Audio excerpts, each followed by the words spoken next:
Okay, I have with me today a very exciting guest joining us all the way from Northern Ireland. And it's Darren Magee, and he is a therapist and clinical supervisor based, as I just mentioned, out of Northern Ireland. And he has a fantastic YouTube channel where he discusses mental health and personality related topics. And I am a huge fan of his channel. And he talks about a number of mental health topics, but especially narcissistic personality disorder. And that's what Darren and I are going to get into a little bit today. And Darren, thank you so much for taking the time out of your day to join me today. I'm really excited to do this. I'm excited to be here as well. Thanks for having me along and being excited to see me. That's very charitable of you. It's been a long time from anyone was excited to talk. That's great.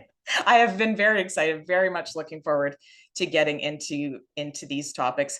Now, I saw that you've been active on YouTube for about 2 years now, if that's correct. And can I ask what made you talk about this issue of narcissistic personality disorder to start your channel off? What is your interest in this disorder?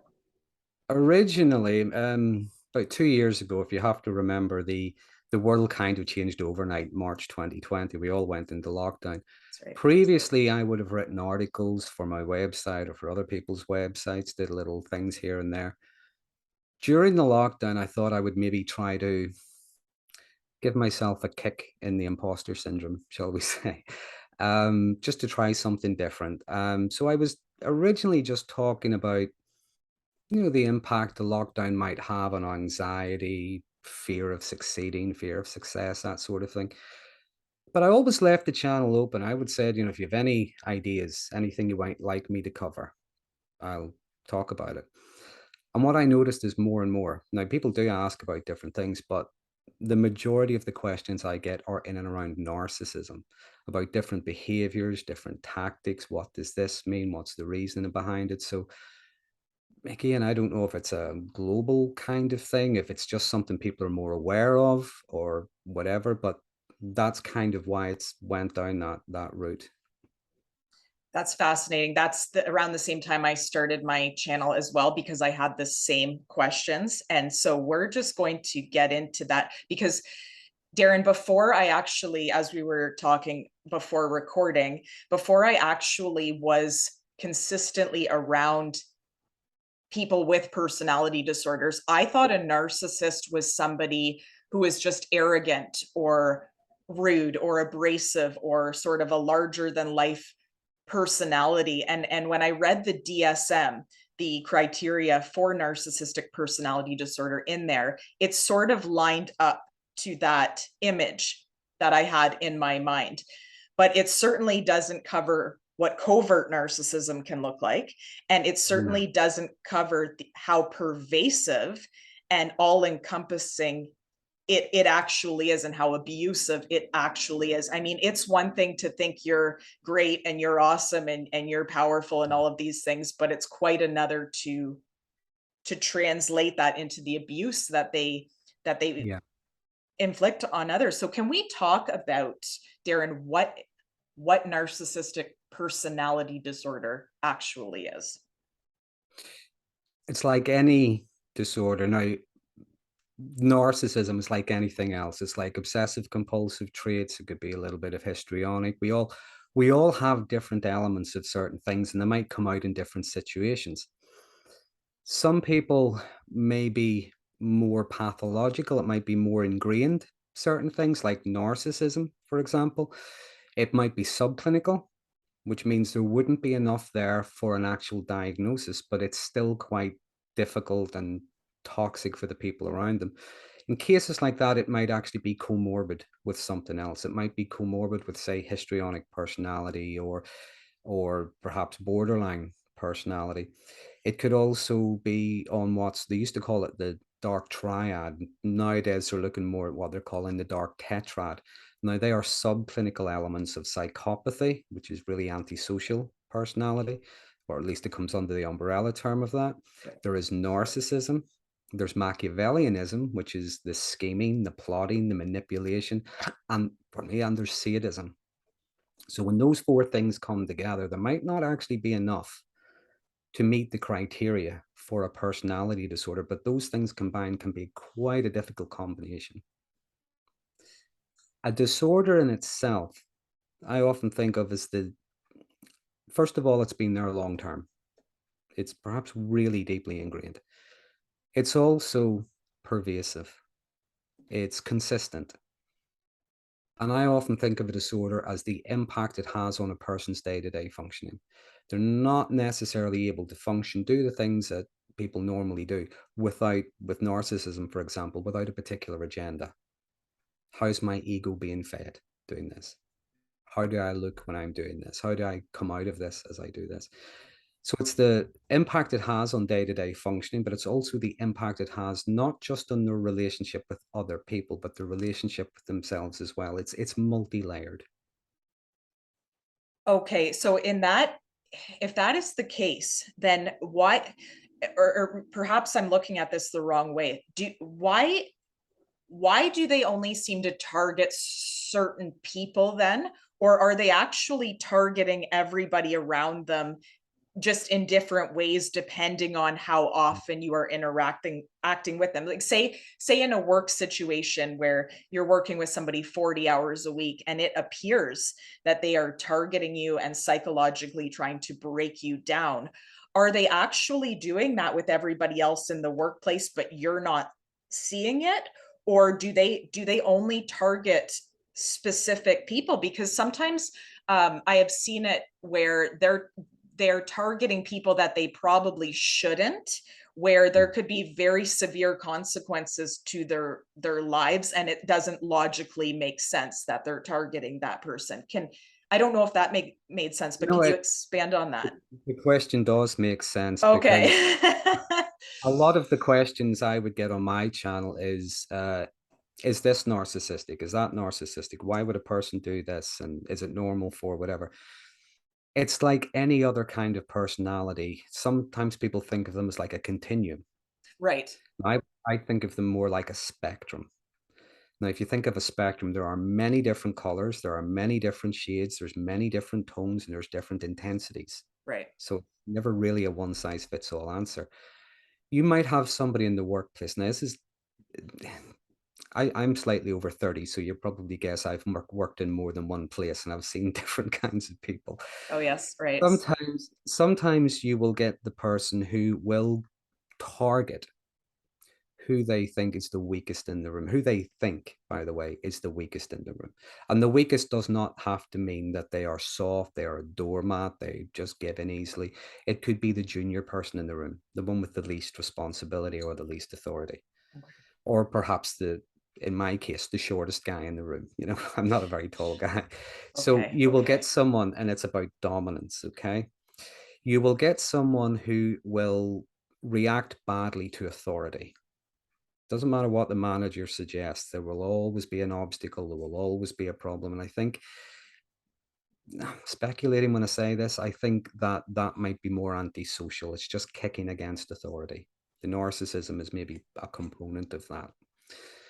But what I found commonly is they pretty much target everybody, but they look for who they can get away with it.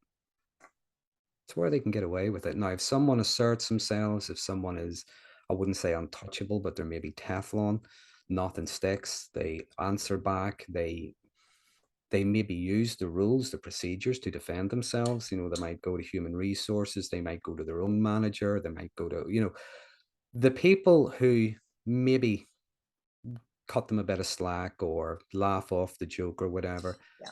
they're the people they target because they're not asserting their boundaries. You Okay. might, and again, not in every single case, but what you might find is they try this with everybody. It's just the people that they think they can get away with it that they continue. Interesting. And does it ever happen that they'll target somebody because they think they can't get away with it? So say they'll target, I don't know, a lawyer or somebody like that, where you or I would not do that because the risk would be very high, but maybe Mm. there's a thrill to that, so they'll go even harder and just psychologically try and break that person down even more. Or is that maybe something different? Or is that getting into an element of sadism? Well, Because it's very unwise, but I have seen it. yeah, and again, it's not a one size fits all, but there are cases like that. And again, Right, it could be the antisocial part of them, the antisocial personality part, which may be sociopathy, something like that. But right, okay. narcissism, narcissism is primarily ego driven. It's all about ego. How I look, how I feel, how I'm coming across, how you are seeing me, what you think of me, and you have to see me in a certain way. And I think that could be why narcissistic people can be very vindictive, because it's like a narcissistic wound. So the cases that you're talking about, they may target someone, they may want to belittle them, they might want to come out as maybe the alpha, if that's what you want to call it. The other person's not having it. Right. So they may back off and they may be a little more covert, or they may wait their opportunity, or they might just go somewhere else and try and get that kind of supply or that vindictiveness because of the narcissistic wound. No, they'll just go at them now. And I know this is an unkind way of putting it, but well, we have to get our laughs from somewhere. That's when I think they become more like Wile E. Coyote. Agreed. Agreed. Yeah, it's something, Darren. Mm, Yeah. Yeah, it's and we were talking to before recording. This is something I've personally experienced with more than one person, and this this is why I'm bringing it up to you. Is very bizarre false allegations, very mm. specific and very bizarre. Now, is that for instance, breaking, they're concerned that you're going to break into their house, or they're concerned that you're going to bring some bizarre lawsuit against them. Is that the things that they've done to other people? These bizarre types of false allegations. Again, it's a difficult one to say. It Right, could be, it could be vindictiveness. right, It could be something delusional. Again, it's not a one size fits all kind of answer. As much as we are all individual and we're all different, we all have so many commonalities, which is why when I'm talking about things, I talk about common behaviors. right, It's never word for word, variations on the theme, but there right, are commonalities. But when it comes to the individual and when it comes to their reasoning, only they really know what the reason is. It could, as I say, it could be vindictiveness. It could be they genuinely do believe you're plotting something right, against them. right. Right. I've definitely seen a conspiratorial paranoia with some of these folks, and I know that conspiratorial paranoia can be with other mental health Mm, issues as well. But it's sort of, I've seen that specific with these types of folks, very very specific false allegations that are mm, really outrageous. And I love, Darren, that you talk as well about the enablers and the flying monkeys, because a lot of people don't. And some of the reasoning that goes into their motives, and how this ecosystem mm, perpetuates. And I have seen this firsthand, family situations, going from, say, like a toxic work environment to a more functional one, and you kind of see in retrospect that playing itself out. um, and some of these enablers and so forth will prop up some very very interesting lies for some of these people. I mean, they believe, or they're, maybe they don't believe it, but they're just repeating some outrageous tales about these people. Now, I know that enablers have all sorts of motivations, but can we talk about maybe the top ones? Do they generally believe things like these people are celebrities and that they're extremely powerful? What is it that they Life believe? approach. Yeah. Well, Okay. you're right. There are so many different kinds, but Uh-huh.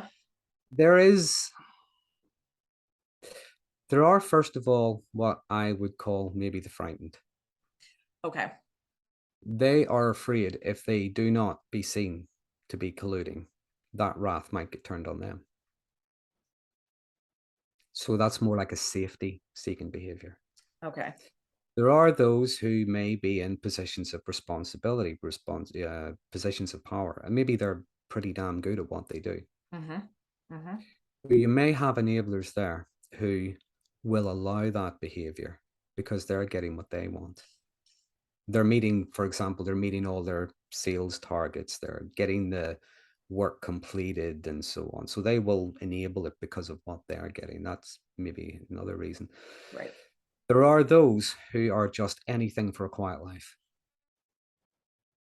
So they're not actually enabling in the sense that they're supporting, but they're enabling in the sense that they're doing nothing. It's like that old Mm-hmm. saying, bad Mm-hmm. things happen when good people do nothing. Absolutely. So they're just trying to keep out of it. They're trying to, it's nothing to do with me. Mm-hmm. Anything for a quiet life. Mm-hmm. But then there is, I've been, recently I was doing a bit, someone had asked me about internet trolling, and I was having a look at the different research. And it was something I saw, and it just struck me. This is in the online world, but how relevant is this to real life? Now, sometimes you have someone, and they call it the broken window theory. Now, before I talk about the broken window theory, I'll put it into a context. You imagine somebody who is just so discontent, they're angry. There's a lot of internalized rage, there's a lot of loneliness, there's a lot of stuff going on. The whole damned world's unfair. Now they're walking down the street and they see a rock and they lift it. They're looking at that rock. Yeah, I could throw that at something. And they look over and they see these two houses. Now, one of the houses, the windows are all dirty. There's rags hanging up in them. The lawn's overgrown. There's an old mattress on the lawn, a rusting car in the driveway. Fence is falling apart. The place is an absolute shambles. And then they look at the house next door. It's painted white. It's got a lovely picket fence, a nice lawn, and a nice shiny car in the driveway and beautiful drapes hanging from the windows. Which one do you think they're going to throw the rock at? Yeah. Okay. Yeah. So they throw the rock and it breaks a window. And this is the broken window theory. Other people see that. Maybe they're like minded people. And they see that and they get a buzz. They get a hit. They like the excitement. So they start lifting rocks and they start throwing at the same window. Now, the window's already broken, but they're doing it anyway. And that's where we get in social media things like those pylons and dog piles or whatever they call them, the Mm-hmm. things, Twitter and so on. Yeah. That's pretty much what's going on there. Target's already been attacked, but it's not enough. That person got the feel good and that looked really good. I want to feel good as well. And I think in sometimes you see in workplaces, you see in church groups, you see in communities, it's the same kind of thing. And I think it's for different reasons. First of all, yeah, we just we just want to destroy as well. That person has something we don't, or they can do something we can't. So maybe Right. an end. Then there's also the person that threw that rock. Oh, well, look at how powerful they are. Maybe would best side with them in case they start throwing rocks at me. And then you get people who just want to belong to something. Yeah. No Have matter to be. what it is. Yeah, Right. they just need, every single one of us need to be accepted. We need, that's why we live in communities. That's why we join groups and things. We have relationships. We have this need to be accepted, to be a part of something. So you get something like that, the person in the workplace or whatever, they throw that stone, breaks the window. Yeah, you get a lot of people doing the same thing Right. because they're now a part of something. They're getting a sense of validation. They're getting to feel powerful. Person they're attacking or that house that they're throwing rocks at.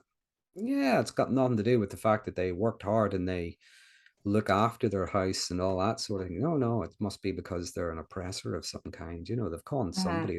They're clearly a villain. Mm-hmm. Mm-hmm. Mm-hmm. Now, Darren, I've heard you talk about this type of enabler as well, and this is the enabler that really gets me because of the level of mental gymnastics that they can engage in.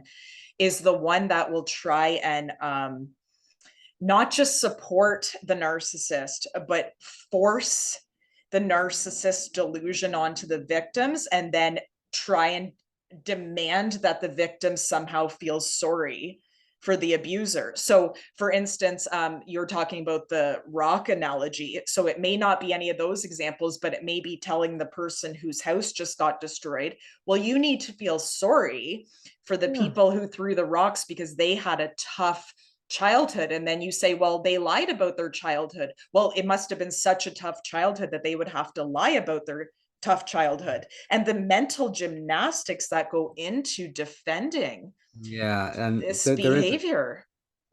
a term. It's known as closet narcissism. Now, I'm not saying it would fit Oh. everybody like that, but it's a term I wasn't familiar with until I was doing a training event, and the girl taking the course started talking through it, and I'm thinking, oh yeah, all these things are starting to click into place. That explains why, the way we do. But Hmm. closet narcissism, it's the traits, the behaviors, the characteristics, a lot of them are still there, and it is still ego driven, but it's not themselves they worship, it is someone else. Now, is that still a personality disorder? Because it seems very abusive and very toxic to the victim. It can be, but again, it can be a disorder or it can be a learned behavior, can be true. Remember, we're talking about a spectrum and different. Right. Um, so you might get it doesn't matter what that abusive person does, they will always defend them. They will always excuse them. Yes. It didn't happen. Now, and again, there's many different reasons. So it could be worship, Right. could be fear, it could be if you don't just give in and give them what they want, they're going to turn that on me. They're making my life a Mm. misery. It's passing the buck. Absolutely. Yeah. Yeah. It So really, yeah. it is, if they can't get you to feel sorry for the person who's abusing you, they will try to get you to feel sorry for them. One way or another, it's to enable that person to continue. Yeah. I've had experience with the enablers where it's a fear situation, and then afterwards they're like, "Hey, I'm really sorry. You didn't deserve for that to happen to you, and that was wrong." And they're afraid, but they are acknowledging the experience of the victim. But I have experienced this certain type that will say, well, you need to feel sorry for them, and you just need to let them abuse you because they had it rougher than you did. And I'm thinking, well, you have no idea what my life has been like or how rough it's been, and how dare you. It makes me feel very offended and angry, because it's like, well, how dare you tell somebody what their experience has been like and how they haven't had it as bad as somebody else, unless you really know that. And Mm. that type of enabler I find very presumptuous, very judgmental. I don't know if those are good words for it, but No, they are good yeah, words. yeah, It is devaluing of yes, someone's experience. And for for a perpetrator of any kind of abuse to claim some sense of victimhood. Now, I'm not saying they don't have victimhood. right, I'm not absolutely, saying. Um, but I'm a big believer in responsibility. yeah, me too, We're me still too. responsible. And whenever the whenever someone claims victimhood, now because of the line of work, I work with a lot of people who have experienced a lot of things. People have Hmm. been in combat, they've been assaulted, they've been sexually assaulted, they've been Yeah, abused, they've been yeah, there's financially fleeced and robbed of everything. I've worked with a wide range of people. I would never call them victims, but if that's how they want to identify themselves, they are victims of this kind of abuse or these kind of events. right. I cannot think of one of them that has used that victimhood as a badge of honor to go Yeah, and do what they do to other people. yeah, same here. That's generally Same not what here. happens. No, no. Survivors of genocides I have met that do not treat people with the contempt and disrespect that abusers do. I completely agree with you on that. It's a weapon. That victim card. It's a weapon. Domestic violence can be used in that way as well. Absolutely, Darren. In your experience as well, do you find that with with the cluster B personality disorders, there's often more than one going on. Do they overlap? I think they all overlap on some level, just like all of the personality. Remember, their personality disorders, but their personality as well. Right. And I think all of us on some level have certain degrees. All of us are obsessive compulsive. Mhm, All of us can be a little schizoid. mhm, All of us can be even antisocial at times. mhm, There are those different elements, and I think there can be a lot of crossover. mhm. I think the difference sometimes is when we're talking about an actual personality disorder, it's often the intent. Now, I could Right. be wrong when I say that someone on a higher pay grade than me can correct me, but I think it's about intent. For example, you might have someone, okay, someone keeps talking about someone else or doing something else. One way or another, it's to try to make the partner jealous. Mhm. With someone with, say, borderline personality, they would be doing that, but they're trying to test the partner. They fear being abandoned, they fear being lost, so they're testing, how much do I mean to you?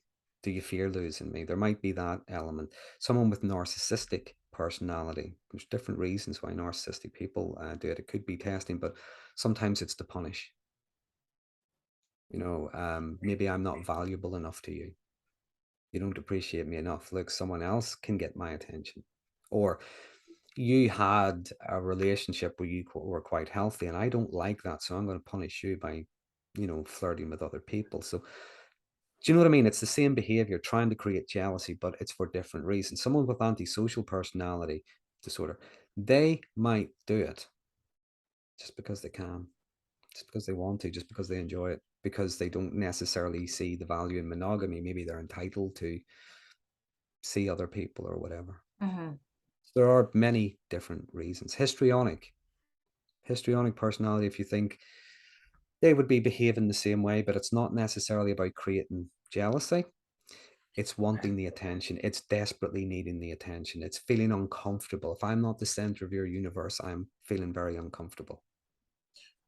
Okay, I see. Okay, and I can see the similarities and overlaps Mhm. with a lot of these things. Okay, that that makes a lot of sense. Now, in your opinion, I know we can't really measure these things or what goes on in people's minds, but this is something that genuinely I am curious about a lot.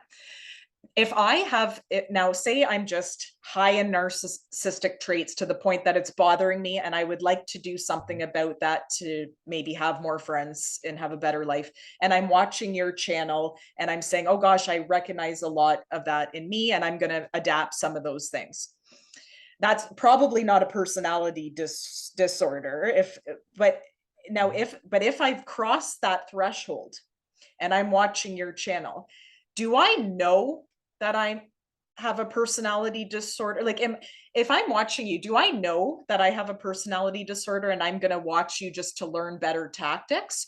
Or do you think I'm genuinely completely unaware that I would have anything wrong with me? Well, again, it's how much awareness do any of us have. Right. Uh, this is the thing. Whenever I talk, quite commonly when I'm talking about common behaviors and tactics, I try to make it clear. Maybe I need to make it clearer sometimes because of some of the comments I get. Every single one of us do these from time to time. Absolutely. Absolutely. It's when it's long term, it's when it's persistent, and Constant. if it doesn't change, all there is a change in a tactic to do the same damn thing. Right. That's what it is. Now, again, when it comes to awareness, believe it or not, and it's something I'm working on at the moment. I'm not sure when I'll get it completed, like, but a lot of the questions, can someone with narcissistic personality be helped? Actually, yes, they can. There are what's known as high functioning. This would be true of any, again, because of that spectrum. Right. There are what's known as high functioning. Right. So someone might, now it's not that the disorder's not going to be there, but someone might recognize, if I keep turning this conversation about me, this person's going to stop listening. If I keep behaving the way I do, this person is going to leave me. Right. So it's still ego driven, if you know what I mean, but a more healthier kind of ego driven. The feelings, the thoughts, and all that sort of thing might still be there, but the behavior starts to change. Right. But Right. that takes a lot of hard work. It takes a commitment. It takes, like anything, it does. We can't always push a button. I sometimes say to my clients, I cannot do Jedi mind tricks. I'm sorry. Yeah. And as you talk about as well, you would need to have a desire to to want to change that. So, like you were saying, if you're high in narcissistic traits, maybe the consequences, I have a desire to want to change that. I don't want these consequences. However, I would think the more malignant, the more severe, that desire is not there. Do you have any comments on that? Well, the thing about narcissism, again, keep remembering it's ego driven. Right. If the fault, if the fault is, if the fault lies outside, it's always someone else's fault. It's the victim's fault. It's the other person's fault. It's Right. whatever. If the problem is external, then so is the solution. Everybody else has to change. Yeah. Everybody else Yeah. has to fix it. Right. That can be the difficulty. Right. Yeah, absolutely. Therein lies the Yeah. crux of the entire problem. Mhm. So I can see why it would be so incredibly difficult to. I have not heard of a lot of success stories about changing it. I have heard of people high in narcissistic traits Mm. adapting that over time. Mm. But then I would kind of wonder, well, is that actually a disorder? Is that actually a personality disorder? But I have not seen. Typically, my experience is that they get worse. Well, you could say better. It depends on how you see it, better or worse. Better Yeah. with the It game, depends on where you see them on that, where they see themselves, if you will, on that spectrum. Yeah. right?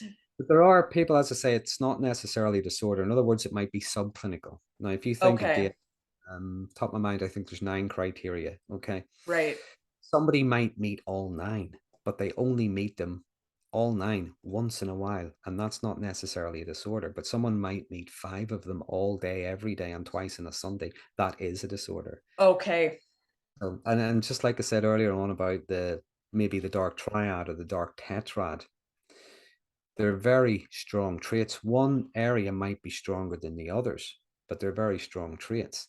But there might be enough awareness for someone to reel that behavior in, to right, rebuild and monitor themselves. Now, even if they're tapping into the Machiavellian part of them, the manipulation side, what they're doing is they're monitoring their behavior, because again, I'm not going to get that promotion if I don't get up and do a bit of work. I'm not even mm, going to get, I'm not going to get I'm not going to keep my job unless I'm in at 9 o'clock every morning. The right, person's going to leave me if I do not stop poking them with a stick. right, right. The it's let me start that again. Mm, If you will, modifying the behavior, thoughts, feelings, and behaviors are all linked. This is quite, I suppose, the crux of CBT, if you will. right. Yep. One small change in just one of those areas, you begin to see a knock-on effect in the other two. It might take a while, but eventually it comes. Again, with someone with very strong traits in a certain way, it takes a bit of work. It takes a bit of commitment. Okay. I mean, that is the basis of CBT, so that makes sense. Even those small changes can Mm. over time, show big results as well. And I have heard of, not to go into this too much, but I have heard of certain forms of borderline personality disorder having some benefit from CBT as well. So that makes sense to me, Darren. I would like to mention this sort of before we start tying off here. This is something that I find very dangerous that people need to be aware of. This is something that caught me, was the DSM. This is just my opinion. The DSM is showing a portrait to me of the overt grandiose narcissist or psychopath. In my personal experience with the covert psychopath or narcissist, the, I was reading these things and I'm like, well, no, I mean, they seem to have a job. They're very quiet. They don't brag about themselves a whole lot. They don't. So it did not add up. So I think that's where the coverts in a way can be much more Uh, dangerous. Would you agree below the with that? radar. Yeah, a bit below the radar. Yeah. Oh, yeah. Right. DSM does lean very heavily towards grandiose narcissism. Okay. They, I think they're just different extremes of the same thing. I agree. And, and I think there's a lot of different stuff in between. The difference is with the grandiose, people can be very resistant to criticism, so they can become very aggressive. Yeah. Overt can be very sensitive to criticism, so anything at all, they're in tears. The world might as well just end right now.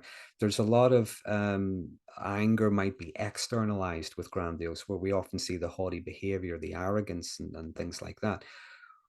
With the vulnerable, the covert, a lot of that is internalized. It's a lot of depression. It's every solution will have a problem. Mhm. Every silver lining will have a cloud. Now, again, we talked about victimhood earlier, and this is not true in every single case, but quite often what we see with the vulnerable narcissism is a lot of victimhood. Yeah. And Yeah. between the two, by the way, this is what I mean by spectrum, and they are both ends. They can swing from one to the other whenever the I've seen situation it. arises. Mhm. Absolutely. Yeah. Yeah, I've seen it. I've seen it happen within a matter of seconds as Mhm. well. So I'm glad you brought that up. I do, in my personal experience, they do tend to lean more heavily to one or Yes, the other. a Um, default, I would call it. They have a default setting, but it's not to say they don't have a lot of different things they can tap into. Agreed, agreed. It kind of reminds me of just like introverted versus extroverted. We kind of have that general predisposition, but we can go either way. But with a narcissist, I've seen it happen in seconds. And Mm. yeah, I'm really glad that you brought that up, Darren. And you know, I this has been a fantastic conversation. I'm so grateful for everything that you're doing. And where do you think your channel is? Where's your work heading from here? Are you going to continue focusing on the issue of narcissism? Or are you still going to branch out? What does the Well, future look like for you? it's a good question. Most of the questions I do get, as I say, are in and around narcissism. Um, what I like doing, I talked recently to another YouTube guy. He has a channel, Jay Reed. So I I saw really that. enjoyed the chat with him. I learned a lot from him. So I might like to have chats with other people because I like to learn from people. I like Me to too. hear their perspective and so on. What I have been doing recently, and for now, this is what I might continue. Now, I ask people, anything you want me to cover, please let me know. I'm currently sitting at something like 145 topic suggestions. And Wow. so what I've been trying to do is if I get similar questions in and around the same thing, I will try and answer them all in the one video. So it's like an accumulation, if you will. I'm trying to accumulate different questions and answer them in the one video. But where tomorrow goes, who knows? I said at the beginning, I'd started this to give myself a kick in the imposter syndrome. It hasn't happened yet. Every time I put the camera on, I'm going, they're going to see right through you, buddy. Just you wait. So as soon as I overcome that, maybe I'll think of calming it down a bit. Oh no, the work you're doing I mean, it's just phenomenal. And Jay Reed, I think you mentioned Yes. he does some fantastic work as well. I really like some of Mm. the things that he does about the enabling parents as well. Yeah. He does some great stuff. I'm glad you were able to have a conversation. I did see that you uploaded that. That's great. And Darren, do you take are you still taking private clients? Do you work worldwide or just in Ireland? Normally, well, the way the pandemic worked, I was working pretty much like this via Zoom. But I'm back to doing face-to-face work now. But because of the way life has turned out, I'm only doing face-to-face work 3 days a week. 2 days a week, I'm still working via Zoom because I still have a lot of people. That being said, an unexpected thing I never expected to happen. Unexpected, never expected. There's a strange sentence. What I never, what I never expected was once I went out on the YouTube, the number of people that would contact me from the four corners of the world wanting to book a session, which is nice in one way. It's nice to feel valued. It's nice that people are interested in you. Maybe you could help them. the difficulty is there's only one of me. There's only me and my dog isn't very good at therapy, so, um So coordinating all of that, oh yeah, and all the different time zones and yeah, yeah. yeah, absolutely. It's a full-time job in and of itself just keeping that stuff in check. Well, I think that's great. The pandemic opened up that avenue for you and just keep doing what you're doing. And where's the best place? I know for me the best place I find you is on YouTube. Where's the best place that people can go to get more information about what you're doing and the topics that you discuss? Are Uh, you on Twitter, Facebook? I am on Twitter, Yeah, yeah. I yeah. don't do a lot on Twitter. I kind of Twitter, I must admit, Twitter, okay. Twitter is my guilty pleasure. I said to you earlier, we have to get our laughs from somewhere. That's right.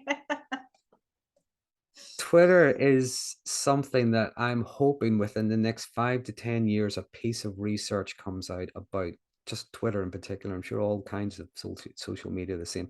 My guilty pleasure is reading, and I know this is not nice because there is always a victim, but reading some of the most incredible arguments you have ever heard. One person says, I enjoyed my coffee this morning, and then you get 20 people condemning them for not drinking orange juice and hating tea drinkers. You know, it's what? Where did this come from? So yeah, it's my guilty pleasure. I am on Twitter. I don't post a lot. I usually post maybe one little quote from somebody a day, and that's about it. But I'm on Twitter, I'm on YouTube. Contact information would be on my website, Website? Okay.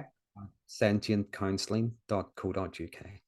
Amazing. I will definitely put a link up to that because I think everyone needs to go and check you, especially where I am I mean, I found you, I'm in Ontario, Canada. So the four corners of the earth are definitely finding you, Darren. And thank you so much for joining me today. It was so much fun. It was just an absolute pleasure. And I can't thank you enough for doing what you're doing to Well, help victims. thank you for having me on, and thanks for the opportunity to talk to your viewers as well. So, Oh, it was okay, great. Yeah, I got a ton out of this, and just thanks so much again, Darren. no problem. Maybe we'll do it again sometime. Let's do it. Sounds Oh. great. All right.